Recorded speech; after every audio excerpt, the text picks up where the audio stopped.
एक लड़की होती है, उसकी शादी फिक्स कर दी जाती है।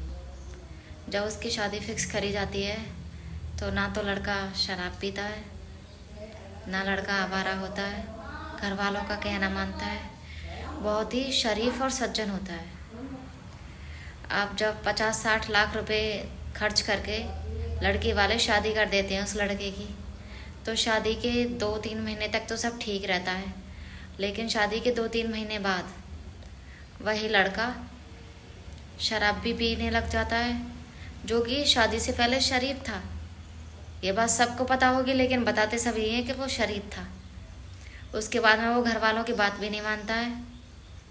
अब जो लड़की शादी होके आती है, अच्छी पढ़ी लिखी एजुकेटेड लड़की, अच्छे फैमिली बैकग्राउंड से बिलोंग करती है, अच्छा बैकग्राउंड है उसका, और वो मतलब उससे कहा जाता है कि अब तो जॉब नहीं करेगी, तो घर रहिए, बर्तन साफ करेगी।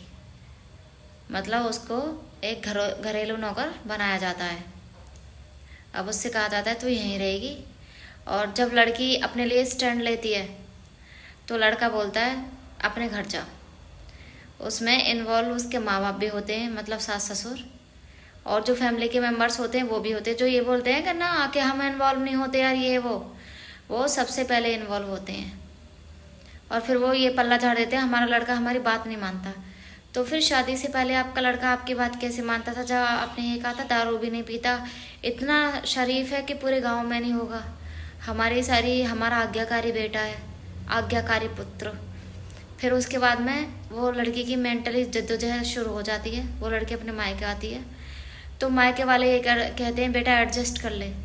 50-60 लाख लगाने के बाद माँ बाप ये बोल रहे हैं बेटा एडजस्ट कर ले।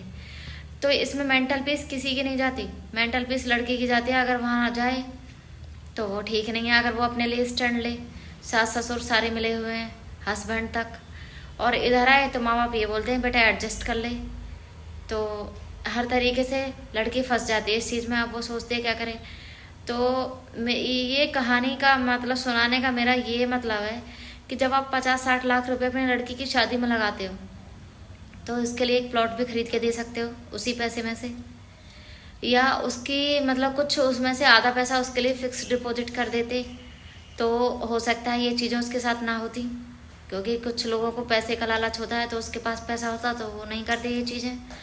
या फिर फिक्स डिपॉजिट ना करने के बाद में 100-150 गज का प्लॉट ही ले देते, 1-2 मंजिल वो बना होता तो 10-15 हज़ार रुपये उसके महीने के आ जाते, वो उससे वो कर लेती अपना गुजारा। अब ये है कि फाइनेंशियली तो लड़की के पास कुछ नहीं रहा ना, वो ससुराल वाले भी नहीं देंगे, और इधर माँ बाप ये कह रहे हैं कि बेटा एडजस्ट कर ले। फिर अब बाद में ये होता है कि हर जगह से वो लड़की फंस जाती है, हर तरीके से लड़की फंस जाती है। मेंटल पीस लड़की का मतलब वो कहीं की नहीं रहती, ना तो इधर के ना उधर के। जो माँ बाप 50-60 लाख रुपए शादी में लगा सकते हैं तो वो 20 लाख और भी खर्च कर सकते हैं, लेकिन उनके पास ये तो शादी के लिए दहेज के लिए तो पैसे हैं 50-60 लाख, लेकिन अपनी बेटी का फ्यूचर सेव करने के लिए पैसे नहीं है। क्योंकि आजकल मोर देन केसेस में यही हो रहा है, 95 केसेस में यही हो रहा है, दहेज, बेटी को घर भेज देना, केस डल जाना। अब केस डलने के बाद जो भी गोल्ड वगैरह होगा उसे हड़पने की तैयारी में बैठे हैं ससुराल वाले, उसे हड़प जाएंगे। कोर्ट में कौन सा साबित करता रहेगा कि क्या था क्या नहीं था। तो ये चीज़ें बहुत सोचने वाली हैं। इनमें जो फंसती है ना, लड़की फंसती है हमेशा, हर जगह। लड़के वाले तो अपना साफ पल्ला करके निकल जाते हैं, और वही माँ बाप, मैं बस यही कहना चाहूँगी कि अगर आप 50-60 लाख रुपए लगा रहे हो या कुछ भी पैसे लगा रहे हो, उनमें से कुछ सेविंग अपनी बेटी के मतलब अकाउंट में डालो, उसकी फिक्स डिपॉजिट करो, या फिर उसे एक मतलब कोई भी घर वगैरह खरीद के दो, जिससे मतलब उसके पास कुछ रहे।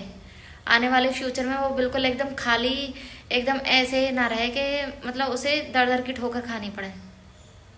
तो ये कहानी एक सच्ची घटना पर आधारित है। आपकी क्या राय है कमेंट बॉक्स में ज़रूर लिखना। Thank you.